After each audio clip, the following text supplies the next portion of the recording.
네, 여러분 안녕하세요. 오늘은 무라카미 하루키의 소설을 한번 소개해 드리고 싶어서 이렇게 시간을 마련해 봤습니다. 소설 제목은 도시와 그 불확실한 벽이라는 소설입니다. 제가 뭐 도서관에서 이렇게 읽고 와서 뭐 책을 빌리지는 못했는데 굉장히 인상 깊은 소설이어서 한번 소개해 드리고 싶어서 이렇게 한번 시간을 마련해 봤습니다. 자, 이 소설엔 세 가지 구성으로 돼 있죠. 첫 번째 에피소드는 첫사랑, 그리고 어떻게 보면은 그림자에 대한 이야기, 그리고 판타지적인 공간인 어느 도시라는 형이상학적인 어떻게 보면 플라톤의 이데아 같은 공간이 등장합니다. 여기서 어떻게 보면 풋풋한 주인공과 한 살 어린 소녀의 첫사랑이 아주 풋풋하게 묘사가 되죠. 그런데 소년인 나에게 굉장히 이상한 판타지 같은 이야기를 합니다. 여기서 약간 이제 호불호가 갈릴 수도 있는데 저는 괜찮았어요. 소년은 사실은 자기는 여기서 살고 있는 사람이 아니고 여기서 이제 호불호가 갈릴 수가 있는데 저는 괜찮았습니다. 어떤 도시에서 살고 있다라고 이야기해요. 근데 그 도시는 소설 속에서는 한 8m 정도 되는 벽이 쳐져 있는 그런 도시에서 살고 있다라고 이야기를 하죠. 그런데 이 도시로 가기 위해서는 어떻게 보면은 이상한 조건이 붙습니다. 그 조건은 그림자, 그림자를 떼어내어야지만 그 도시에 들어갈 수 있다라는 어떻게 보면 조건이 붙게 되는 것이죠. 그럼 여기서 그 도시 속에 사는 사람들은 그림자가 제거되고 그림자가 제외된 상태의 삶을 살고 있습니다. 그래서 이 소설이 또 약간 알쏭달쏭한 게 뭐냐면은 주인공인 내가 그 도시에서 소녀를 만났는데 소녀는 사실은 나를 기억을 하고 있지 못하는 것 같은 느낌을 받습니다. 소녀가 어떻게 보면 그림자가 제거됐기 때문이죠. 눈치가 좀 빠르신 분들은 조금 생각을 하실 수도 있겠지만 제가 뭐 서두에 플라톤의 이데아라는 표현과 그림자라는 표현을 해서 이제 이해가 되시겠지만은 이 하루키는 여기서 본체와 그림자, 이데화와 모상 세계를 지금 굉장히 영리하게 다루고 있거든요. 이 도시에서 영속적으로 영겁의 시간으로 영원히 살기 위해서는 자신의 그림자를 가둬놓고 그 그림자가 죽기까지를 기다려야 돼요. 그렇게 되면 도시의 일원으로서 살 수가 있어요. 대신에 이 그림자는 우리가 현상계, 우리가 감각할 수 있는 경험이라든지 감각이라든지 기억이라든지 욕망이라든지 분노라든지 이런 일체의 감정 덩어리를 상징한다라고 봤을 때 그 그림자가 사라진다라고 하는 것은 어떤 의미에서 온전한 차가운 이성만 남은 어떤 영적인 존재가 된다라는 얘기예요. 약간 영원히 살되 인간적인 것이 제외된 지성적인 결정체가 된다라는 것이거든요. 그러니까 결과적으로 이 도시에 사는 사람들은 그림자가 없었다라는 얘기는 하루키가 이야기할 때 일부에서 그 그림자 자체가 인간적인 욕망이나 기억이나 감정을 의미한다라고 봐야 돼요. 그렇기 때문에 소녀가 결과적으로 도시로 다시 돌아가서 내가 소녀를 봤을 때 소녀는 나를 기억하지 못하는 거예요. 그리고 여기서 나는 나의 그림자에게 어떻게 보면은 그거를 받아요. 하나의 조건을 받거든요. 어떤 조건을 받냐면 그림자가 자기를 살려달라고 얘기를 해요. 지금 이 도시는 진짜로 존재하는 이상적인 차원의 도시가 아니다라고 얘기해요. 여기 있는 사람들은 자신의 욕망과 감정과 인간적인 차원의 불완전한 부분을 어떻게 보면은 낮아, 다 버린 상태의 일종의 죽은 박제된 상태라고 얘기를 해요. 당신도 여기서 그림자가 주인공 나의 그림자가 지금 나한테 얘기하는 거예요. 여기서 사는 거는 올바르지 않다라고 이야기를 하고 바깥으로 도망치자라고 얘기를 해요. 그래서 벽이 계속해서 가로막거든요. 무슨 얘기인지 아시겠죠? 그래서 살아있는 벽이 이야기를 해요. 이 벽에서는 나갈 수 없다라고. 마치 단테의 신곡의 그 지옥의 문과 같이. 그런데 여기서 주인공인 나는 굉장히 독특한 선택을 합니다. 어떤 선택이 있느냐? 나는 내 사랑하는 첫사랑인 나를 기억하지 못하지만 저 소녀가 저 아이를 놔두고 내려갈 수 없다라고 해요. 이 도시를 떠나고 싶지 않다라고 해요. 나의 기억은 저 소녀와 영원히 머물고 싶다라는 거죠. 그러면은 그리고 그림자에게 말해요. 내가 너를 살려주겠다. 그러면 너만 나가라. 나는 이 본체인 나는 저 여자와 남아 있겠다라고 이야기를 해요. 나는 내 첫사랑을 못 잊겠다라고 이야기를 하는 거죠. 이해 가시죠? 그리고 그림자는 고맙다라고 얘기를 하고 어떻게 보면은 빨리 가라라고 얘기를 해요. 그러니까 너를 위해서 희생하는 것이 아니라 본체인 나의 그림자에게 이야기하는 거죠. 너를 위해서 희생한다라고 볼 수도 있겠지만 나는 내 첫사랑을 못 잊겠다예요. 그래서 그녀 옆에 남아 있겠다라고 이야기를 하는 거예요. 무슨 얘기인지 이해 가시죠? 그래서 그림자가 탈출해요. 그 도시를. 그리고 나서 2부가 시작이 되는 거예요. 본체는 도시에 남아 있어요. 나의 본체는 도시에 남아 있어. 근데 이데아로 떨어져 나왔잖아요. 이데아로 떨어져 나온 나는 이제 현상계에 머문 그림자로서 남아 있게 되는 거예요. 여기서 내가 45세의 남자의 시점으로 2부가 시작이 돼요. 이해 가시겠죠? 첫사랑을 도시라는 이데아에 남겨놓고 나의 본체를 첫사랑에게 남겨놓고 나는 떨어져 나온 거예요. 그리고 시간이 흘러요. 45세의 남자예요. 그림자로서 나는 산 거예요. 후쿠시마의 도서관의 관장으로서 살아요. 그리고 여기서도 조금 늘어지지만은 나는 사실은 어떤 의미에서 굉장히 영적인 존재겠죠. 그리고 뭐 제가 스트루가츠키 형제와 안드레이 타르콥스키의 그 조은 같은 그 노변의 피크닉 스토커라는 영화에서도 말씀드렸지만 어떤 하루키 역시도 그 도시를 영적인 공간으로 설정을 한 것 같아요.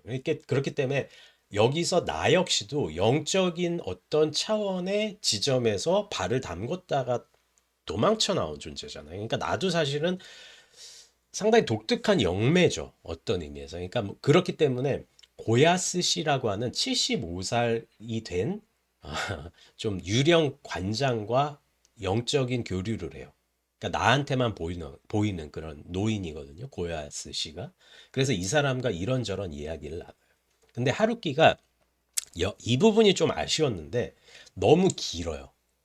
그러니까 1부는 되게 흥미롭게 봤거든요. 아, 역시 하루키다. 역시 무라카미 하루키다. 이렇게 봤는데 2부가 너무 길어. 너무 막 이 고야스 씨 이야기가 재미가 그렇게 있지도 않고 좀 그렇거든요. 그래서 그런데 이제 사실은 이 고야스 씨의 이야기에서 우리가 어떻게 받아들여야 되냐면은 우리가 살고 있는 삶 자체가 굉장히 지리멸렬할 수 있다는 거예요. 우리의 삶 자체가 본체로부터 떨어져 나온 저기 여기서 45살이 된 나는 내 첫사랑의 기억에 나 자신의 본원적인 측면을 맡겨놓고 그림자로서 살고 있는 거잖아요.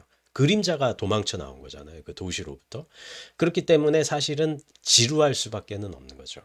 그리고 3부에서 사실은 이제 소년 M이 등장을 하는데 이 소년 M이 어떤 의미에서 실종이 돼요.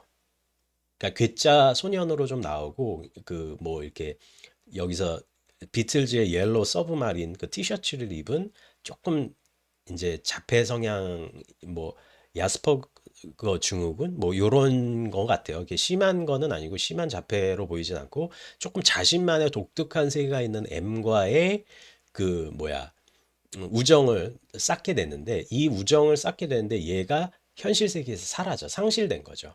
이제 뭐 상실의 시대 뭐 노르웨이 숲 그런 거는 아니지만 어쨌든 실종이 돼요. 근데 나는 알지. 아, 얘가 지금 도시로 갔구나. 그 영적인 이계, 예지계의 차원으로 얘가 넘어갔구나. 그러니까 얘도 굉장히 영적 파워가 있는 사람인 거죠. 그리고 나서 사실은 얘를 찾기 위해서 어떻게 보면은 어, 가려고는 하지만 그러함에도 불구하고 그 도시라고 하는 어떤 영적인 예지계의 세계가 그림자가 없는 이상 경험적인 차원에서의 불완전함과 죽음의 공포와 어떤 인간적인 감정이 제외된 제한이 된 그런 세계로 가는 거는 어떤 의미에서는 불완전할 수가 있다는 거죠. 그러니까 이 작품에서 저는 사실은 굉장히 좀 한 방을 맞은 것 같아요. 그러니까 어, 딱 두 가지가 말씀을 드리고 싶은데, 이데아를 이렇게 쓰나?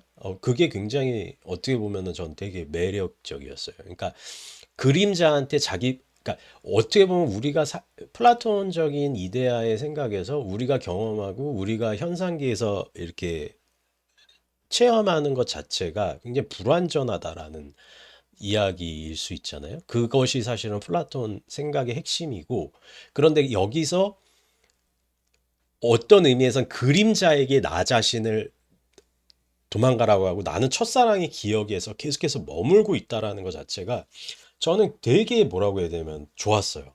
좋았고 이 지점에서 하루키가 어떤 의미에서는 상당히 좋았던 것 같아요. 그러니까 그림자에게 그러니까 도시 안의 룰은 그림자를 끊임없이 지우려고만 하는 거예요. 왜냐면 원상의 세계니까. 그렇기 때문에 그림자가 나한테 살려달라고 이야기를 한 거고, 여기서 소녀가 나를 전혀 기억을 못한 거는 소녀 역시도 자기 그림자를 버렸다라는 거죠.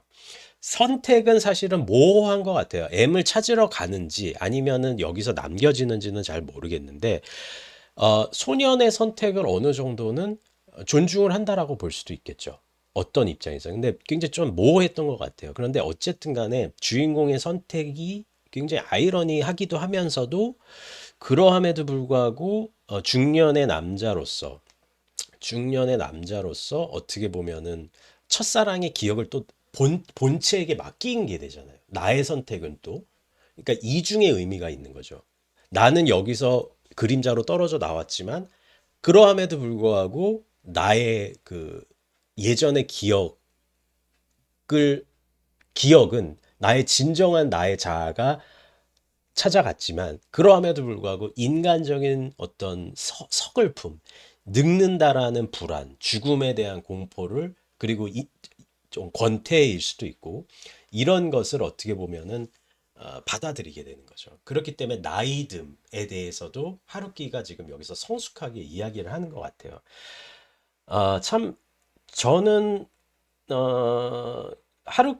하루키가 어, 하루키 소설을 이제 하나하나 이제 이야기를 하겠지만은 상당히 저는 높게 봐요. 높게 보고 이런 재치적인 측면에 있어서는 하루키가 참 대단하다라는 생각을 하거든요. 그리고 설정을 잡는 것도 굉장히 거장 같고 이것도 생각을 굉장히 많이 하게 하잖아요. 그러니까 과연 불완전한 이대의 모상 세계의 그림자로서 살고 있지만은 인간적인 성숙을 또 가한 또 이렇게 구현할 수가 있는 거고 그렇지만 어쨌든 간에 나의 진정한 자아는 저기다가 또 나의 과거의 어떤 선택의 지점에서 첫사랑에게 남겨놓고 온 거고 그리고 이런 M이라는 소년이나 소녀 역시도 도시의 예지계의 세계에 머물고 있는 거고 근데 그런 예지계의 세계를 어떤 어, 어떻게 보면은